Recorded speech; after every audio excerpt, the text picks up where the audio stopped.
is the Samsung S26 Ultra in the exclusive silver shadow color. Has it outdone its predecessors? Can we warrant that price tag in 2026? And did Samsung really lie to us? My goodness, the S26 Ultra has become a very controversial phone, to say the least, but I don't want to become a parrot and just talk about how little has changed on the S26 Ultra, because I actually like it, and hear me out here.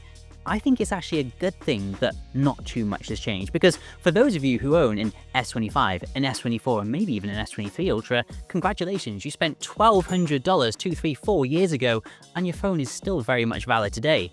No FOMO. I also believe that some of the changes this year on the S26 Ultra have been drastically downplayed by reviewers. Take the camera system, for example. The main camera's aperture has widened from f1.7 on the Galaxy S25 Ultra to f1.4 on the S26 Ultra, and then the 5x telephoto lens goes from f3.4 to f2.9. Now, these sound like very small, insignificant changes, but any serious photographer will tell you that actually this is not something to roll your eyes at. Let's just use the main camera as an example here. The jump between f1.7 to f1.4 actually equates to the S26 Ultra letting up to 47% more light in. Now, that really does make a difference to your videos and photos, not only because you can use a lower ISO, for example, reducing the noise in your photos, but it also means you're going to get a shallower depth of field around your photos for that high quality cinematic look. Because the S26 Ultra's camera is letting more light in, guess what else just got a boost? Nighttime photography. Now, because the lens can let in more light, you're going to get less noisy nighttime photographs. There's also another practical reason it's important. You might have noticed on other Samsung devices, motion blur was very much an issue. Having a wider aperture actually means in some cases the shutter doesn't need to stay open for as long, therefore reducing the motion blur effect and producing sharper images. What hasn't changed all that much is the wide-angle lens. The changes this year have been more down to software and AI as opposed to physical changes, but I believe the wide-angle lens on the S26 Ultra is still very much wide enough to get your mother-in-law in it. Now, of course, there is one camera that we haven't touched on yet, and that is the selfie camera. Now, there has been minor tweaks to the S26 Ultra's selfie camera this year. Unfortunately, now the punch hole is slightly bigger than the S25 Ultra, but what that has allowed for is a wider field of view. So that means if you're taking a group selfie, for example, you're actually going to get everyone in this time. I am going to be diving much deeper into the cameras of the S26 Ultra in a separate video, so make sure you subscribe for that. But just quickly, check out this horizon lock feature. That's very interesting and definitely not something I was expecting to see. Really excited to try this one out. And also, I will say for my initial test, I think the overall stabilization seems to have improved on the S26 Ultra's videos in comparison to the S25. In a nutshell, if you know anything about photography or videography, these are not changes to roll your eyes at, and in my opinion, the S26 Ultra still has one of the most versatile camera setups of any phone on the market. Another change this year to not roll your eyes at is, of course, Samsung's new 2026 flagship feature, the privacy display. Not something that I knew I wanted, but now I've got it, really happy. Or am I? It's undeniably a really cool feature, and the fact it can be localized to specific apps or even just your notifications really is a game changer, but I'm concerned about how it's affecting the rest of the display. It seems whatever Samsung has done here to make this feature possible has affected the display as a whole. If we turn the feature off and compare it to the S25 Ultra side by side at the same brightness, I'm convinced the viewing angles are worse. The display seems a little dimmer, and arguably unrelated, the anti-reflective coating is definitely worse on the S26 Ultra. If we take an even closer look, when we turn the privacy display on, there's what seems to be a noticeable decrease in resolution. Now, for 90% of the things you're actually going to be using the privacy display for, this is actually a perfectly fine trade-off. But one other use case I thought of is if you're on the train watching Game of Thrones and you don't want the child next to you turning around and saying, "What are they doing?" I mean, it's kind of a bummer that you're going to take a hit on the resolution. It's completely understandable that there are going to be trade-offs when you're bringing in a new, never-seen-before flagship feature, but are the trade-offs actually worth it?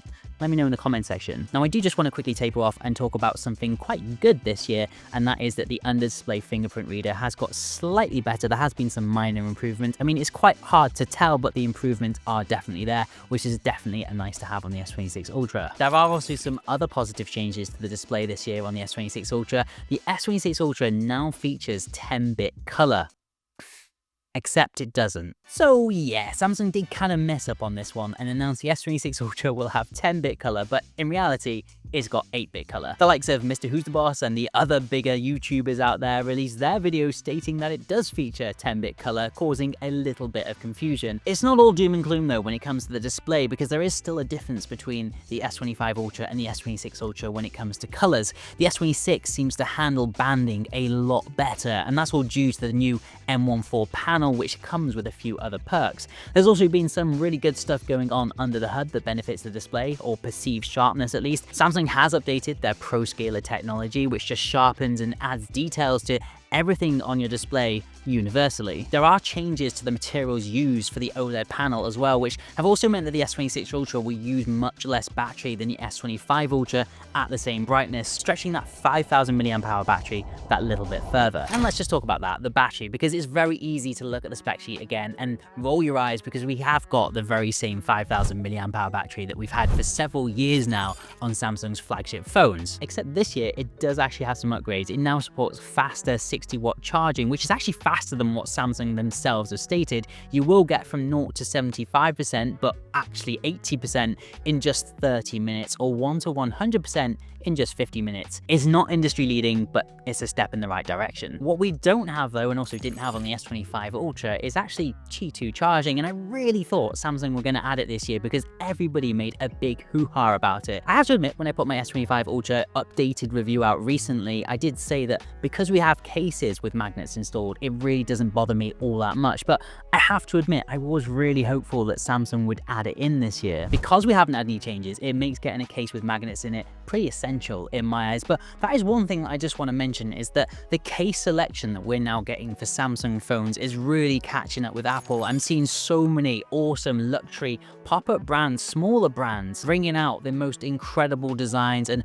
modular systems, and it's just really nice to see this on Samsung, because it's something that I felt we were really behind on in comparison to Apple. I went scouting out for some of these smaller, more niche brands, because that's who I like to support, and I came across Noreve. Now, they actually make some really awesome modular products that I haven't really seen on other cases before. Not only have they made the standard magnetic wallet that goes on the back of the case, but they've created a full-on system where you can make your case as bulky or as light or as practical as you want. If you go to their website, you can do awesome things like pick your materials for your case. You can even get your logos embossed on it. They really do offer a really awesome custom service. So do definitely consider supporting some of the smaller, more niche brands this time around, rather than the massive corporations. There will be a link to all of these cases and modules in the pinned comment, the description, and a QR code on screen. Now, massive thank you to Noreve for sending these out to me. Anyway, back to the design now, and let's just focus on the body. Obviously, nothing major has changed on the S26 Ultra. We do have ever so slightly thinner bezels on the S26.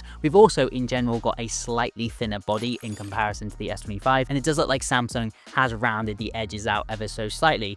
Now, what we do have is this new camera bump module. Now, I actually prefer the look of this to the S25. I do think it looks a little bit more put together, but the only thing is, when you put them on a table, there is way more camera wobble on the S26, which is a bit of a pain for me, to be honest, because I actually thought the S25 Ultra did a good job of keeping that to a minimal level. So just a minor moan there. The even bigger difference between the two phones this year, though, is of course a downgrade from titanium back to aluminium. Now, there is genuine positives to going back to aluminium on these phones. For one, cooling is better, and two, it's actually much lighter than the S25 Ultra. But I have noticed that the price didn't really go down, and titanium is more expensive. I mean, it is a bit of a novelty thing, but why? Also, the color options this year suck. I mean, I do really like my Silver Shadow version. It's something a little bit different, but I mean, there really just wasn't much going on. I really thought Samsung were going to put up a fight when Apple brought out the iPhone 17 Pro with their bright orange lifeboaty style color. This year, the colors are just a little bit, well, plain. Continuing on, if we do look at the bottom there, we do of course have the return of the S Pen. At least Samsung didn't ditch it this year, but it is a shame we don't have Bluetooth back again, much like the Qi2 charging. But I'm not going to whinge about it, because I can definitely cope without it, and I'm just really happy that the S Pen has remained a part of the Ultra series. Now, I've had a string of minor moans now, but one thing I really want to highlight that I'm really impressed with is One UI 8.5. Now, of course, it's not the massive visual overhaul that we had on the S25 Ultra when One UI 8 was released, but I mean, if it's not broke, don't fix it. I think what Samsung have done this year is just add all the little details that were probably missing from One UI 8, and I think they've done a really good job. If you look, the changes are subtle, but they have a big impact. We've got things like this search bar now in the app drawer, really like it. Love the design, but also love the functionality of it. Also, the app icons have got a little bit of extra depth to them now. There's more customization options in the menus. And we've even got Bixby trying to make a glorious return, which is now integrated with Perplexity AI.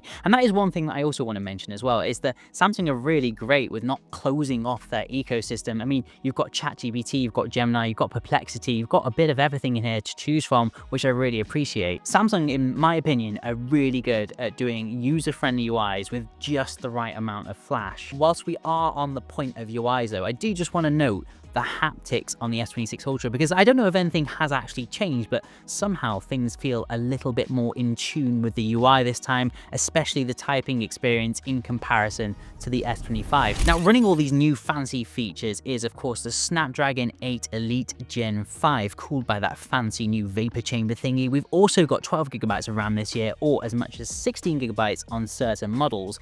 As you can imagine, first impressions, multitasking is really easy, games run perfectly, even at max resolution with screen recording on, and Samsung DeX also works a treat. I honestly love that we've got another top performing chip in Samsung's flagship phone, but I'm gonna make a weird comment here.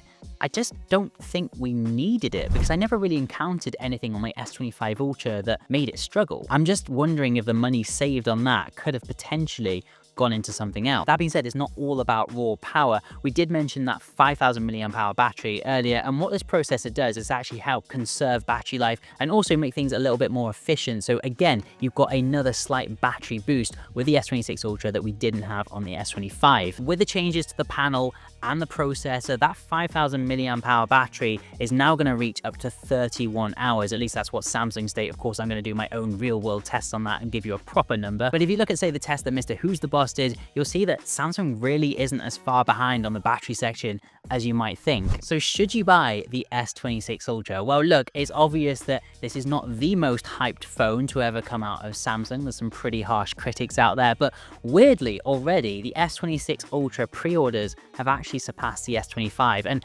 I believe that's because it's a very good phone. Although there are some concerns from me about the privacy display, the lack of magnets, and I'm also not overly keen on taking a step back from titanium, these are in reality very, very minor comments. The S26 Ultra is clearly an upgrade over the S25 Ultra and other models, which I've absolutely loved. Some of the bigger wins lying in the charging speeds and the aperture upgrades. If money wasn't an issue, I don't think you'd be looking back with regret. Sadly though, money is very much an issue for a lot of us, so you might want to look towards the S25 Ultra, and you can actually see after 12 months of usage, my S25 Ultra finished with 100% battery health, and you can see that in the top left or right corner now. See you in the next one.